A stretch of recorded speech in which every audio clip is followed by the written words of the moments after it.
This episode is brought to you by Ovnio, the social TV network.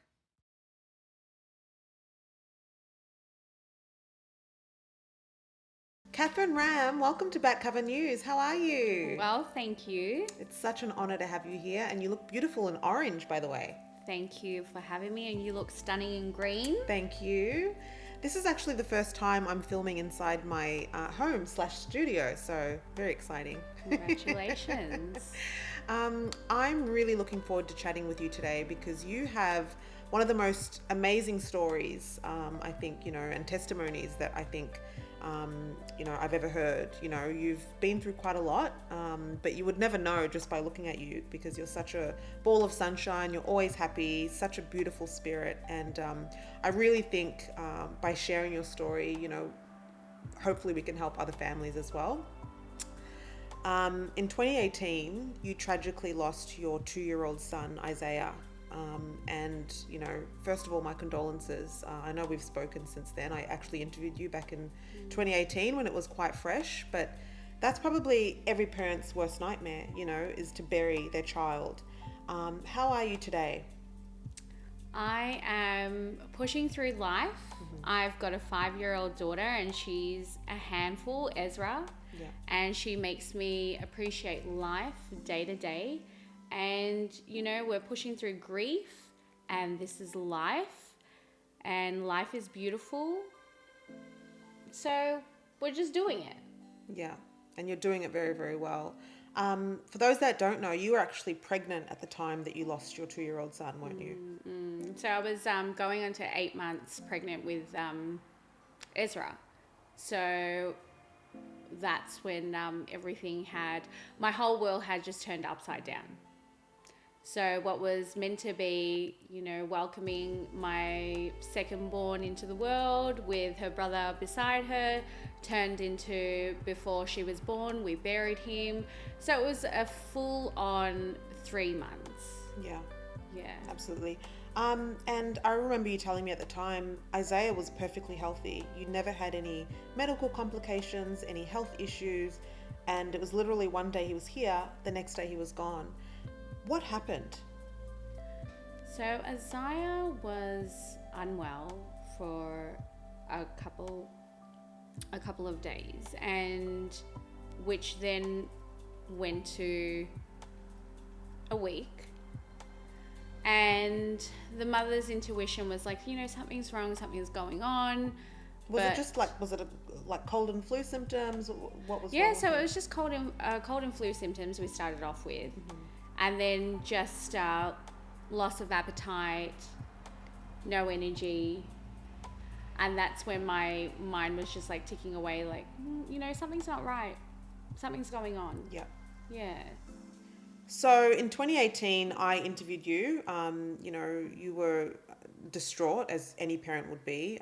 Both you and your husband were looking for answers because you didn't understand how something so devastating could happen. We had spoken to Ambulance Victoria, we'd spoken to the hospital, and we had very little answers at the time. From what we understand, you guys called for help, as was reported in 2018. You called an ambulance several times, and you were basically made to feel like a fool. They essentially told you it was just a fever, and to basically,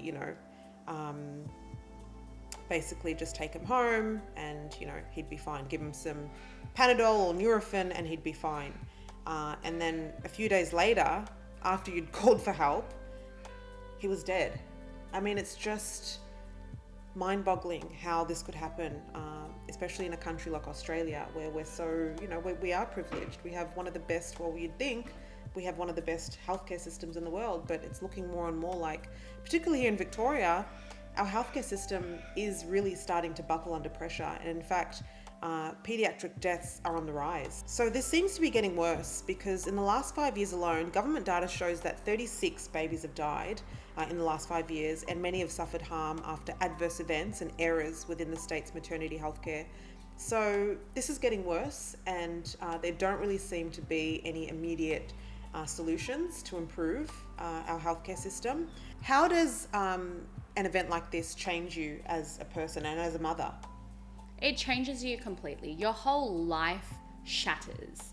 The picture perfect family that you thought you had in your mind has just disappeared, and you are trying to build yourself up, not even from ground up, from literally like from inside the ground, and you're digging your way out, and you're gasping for air, and you're trying to move through, you're trying to maneuver through life. You've just buried, your son, and then not even a month later you've got this newborn baby in your hand, and you're trying to grieve, but you're trying to enjoy this new child in your arms. So it's very challenging. Grief is extremely hard. Yeah. And there's no manual, there are no rules, there are no this is the way how you do it, this is what you got to do. It's a journey. Yeah. And so 6 years on, has it gotten any easier? 6 years on, has it gotten any easier? Gosh, wow. To honestly tell you the truth, no. I'm still wanting to talk to the people that say, oh, grief will get easier over time. And I'm like, really? We're going on to 6 years. You're still waiting. Why do I still feel the way that I felt the first day? I suffer from insomnia, so I haven't had a rest ever since the night that my son had passed away. So, there's a lot of things that happen in the process of grief, in the journey of grief. And I always wonder, did the person that say, over time grief will get better, did this person ever experience grief? So I'm always questioning at the back of my mind, but it's up to you as an individual to pick yourself up and keep going. Absolutely. And look, for the viewers at home, a lot of the story has been made public, but for legal reasons, you can't really delve into exactly what happened. But we do know that it was an awful tragedy that could have been prevented. And I'm so, so sorry. What does forgiveness look like? Because obviously this not only has an impact on you, probably has an impact on your marriage, to your husband, I could imagine. And it, as we just said, it really changes you. So what does that, first of all, how did that impact your marriage? So we're going to keep it real and honest here. When my son Isaiah had passed away and I just had Ezra, we were trying to survive. We were trying to just do bare minimum. And when I talk about bare minimum, I'm talking about just wake up in the morning, have a shower.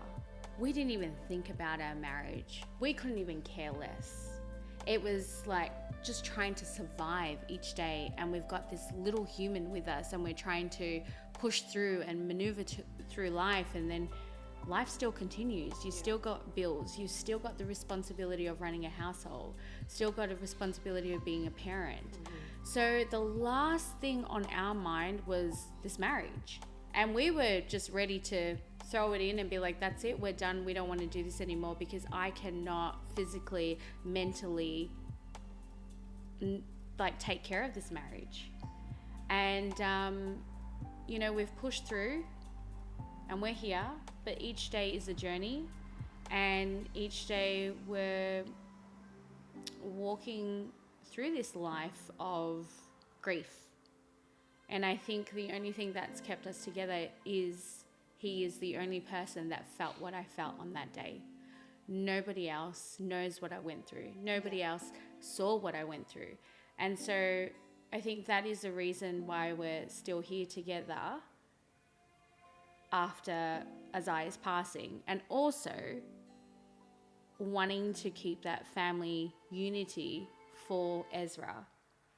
And it just makes you appreciate life each day. And I just don't want to teach my daughter that when life gets tough, you just throw everything away and you walk away and you go search for what's easy, because reality is nothing in life is easy. Very true.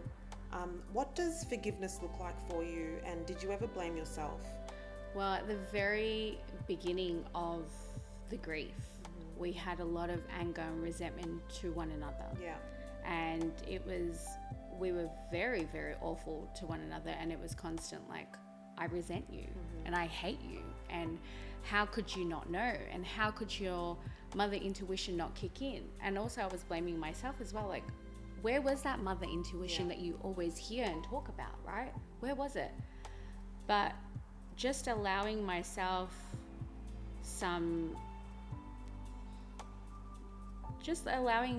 to be human, to feel these emotions, and to tell myself that I did the best that I possibly could do as a mother, because I was going on to 8 months being pregnant. And that's a lot, like, for a woman to be pregnant, to lose her son, to then nurture, take care of another child that's come into the world, and you were trying to give her the best life that you could possibly give. And so you're constantly at the back of your mind, you've got these voices that come and creep in your mind and tell you, like, how dare you do this, and you're worthless, and you're, you know, the father of your child just didn't step up. But you need to realize that these are normal feelings that you're going to feel. And it's up to you. If you want to move forward in life, you have to forgive yourself, and you have to forgive, you know, your partner in order for you to move forward. But when I speak about forgiveness, I have not forgiven what had happened to my son. Yeah. Because you didn't steal a car, you didn't steal my money, you took my son away from me. Right. You can't say I'm sorry. So forgiveness kind of lies in different type of areas. I forgive myself, I forgive my husband, but I don't forgive what had happened to my son. Yeah. If that makes sense. Absolutely. No, it does. Sure. So, yeah, as we just touched on, pediatric deaths are on the rise across Victoria, and, you know, the hospital system continues to buckle under pressure. What advice do you have for other families and other parents that are going through something similar? Trust your gut, trust your intuition as a parent. At the end of the day, it's your child. They don't know your child. Keep pushing. Don't give up. Refuse to go back home. Demand a blood test. From my experience, I would say demand a blood test. Don't go home. Even when they reassure you and say to you, no, your child is fine. Do not go home without a blood test. Do a blood test. Get that x-ray. Then, once you are reassured, then you can go home. I wanted to talk mental health briefly, because I know something this awful would have a devastating impact on your mental health. What are some ways that you've been able to improve your mental health and well-being? I have got incredible support. I'm currently doing Modern Mentality through Jordan. He's in South Melbourne. So that's just, you know, strengthening the mind and really just working on my physical strength, mental strength. And it's a great program that he's got in place. Just being able to find the right people for you. So I found an incredible grief therapist, but it was a lot of trials and error that I had to go through, because I got appointed to psychologists, psychiatrists, counselors, and I was like, gosh, this isn't for me. Yeah. And the minute when I was ready to give up, the universe just opened up and had presented these incredible people in my life. Wow. Where we could just connect on an incredible level, where I could just sit in a room and not say anything and they could just understand. Yeah. And so I think when we talk about like grief and healing, don't give up. Yeah. You will find whatever you are looking for. Just put it out there in the universe and just really manifest on that healing, and it will come to you. And there are incredible people out there who are so gifted at what they do, and they're not your norm therapists. So you can do healing through so many ways, by exercising, by singing, dancing, by just having a coffee with someone. So do you dream of Isaiah? No, I don't dream of my son, and it's a shame. As much as I want to dream of him, I don't dream of him. Everybody else gets the joy of dreaming of my son, and they get to tell me, oh, guess who I dreamt of as I came in my dreams. And I'm like, okay, that's fantastic. But my son is always bringing amazing people into my life. I had a dream of this one guy named Simon Soul, and he came into my dreams, and I was like, I've never met him before. Hang on, what do you mean you had a dream about this man? As in like a complete stranger? A complete stranger. I've never met him before. So you had a dream about someone that actually existed in real life? Yes. What? Yes. It was insane. And I'm like, hang on a sec. So I went on Instagram. Yeah. And then I was looking, and then I'm like, oh my gosh, this is the guy that I dreamt of. Yeah. And I'm like, why? That's crazy. Like, who is he? What is the reason and purpose for him to be in my life? And then next minute, we started following each other, and he's an incredible human. He's a life coach, a personal trainer, and he's always talking about mental health and well-being, and a positive human. He's in Fiji. Oh, wow. So till this day, we've never physically met each other. Because you're Fijian Indian, for those that don't know. Yes. Okay. So Fiji Indian, yeah. Incredible. And then your mental health. How do you protect your mental health? How do you sort of recover after something like this? Well, so this is another wild story. I went to Williamstown. I wasn't meant to go to Williamstown. I had pretty much just told myself, I'm done with all this therapy that I'm getting. It's not aligned with anything that I'm looking for. And so you started with like a psychologist? I started off like with a psychologist, a counselor, a psychiatrist. Just was in need of help, like that desperation of help. I even went and saw a psychic. You're just in this desperate need of help, and then next minute I was like, you know what, it's just not working out for me. I don't want to do this anymore. I'm giving up. Like I'm done. Like I'm just going to figure out other ways of getting my soul healed. Mm-hmm. So I'm in Williamstown at this specific exhibition with my sister. She dragged me there, and next minute I bump into this beautiful woman and her son, and we start chit-chatting away, and they own the brand called Kanji. And I was freezing cold. I wanted a jumper. I ended up buying a whole heap of clothes. Mm-hmm. And then next minute we just connected with one another, and Leanne had shared her story, and she's been through grief, mm-hmm. and her son as well, Jordan. So you and Leanne had both experienced like devastating loss. Is that right? Yeah. And so at the end of the conversation, like she raised that, and then you were like, so it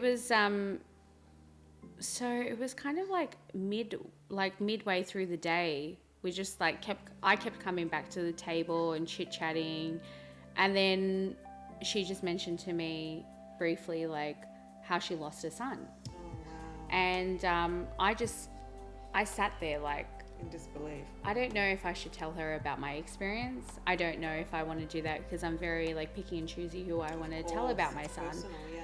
And I was like, okay, is the universe testing me today? Because I didn't want to be here today, but it was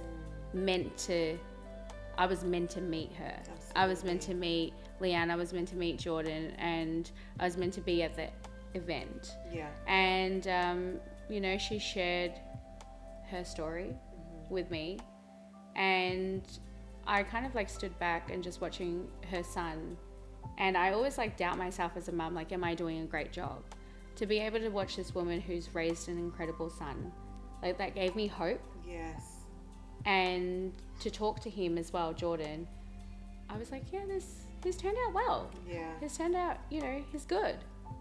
And that gave me the confidence to be like, Kat, you got this. You're going to push through. You're going to mother Ezra, and she's going to turn out to be a pretty awesome human. Yeah, she's such an adorable ball of light. Oh, she's a feisty one. Yeah. Just like her mum. No, you know it. That's how we roll. And then so fast forward to Jordan. So that's also been part of the healing process as well.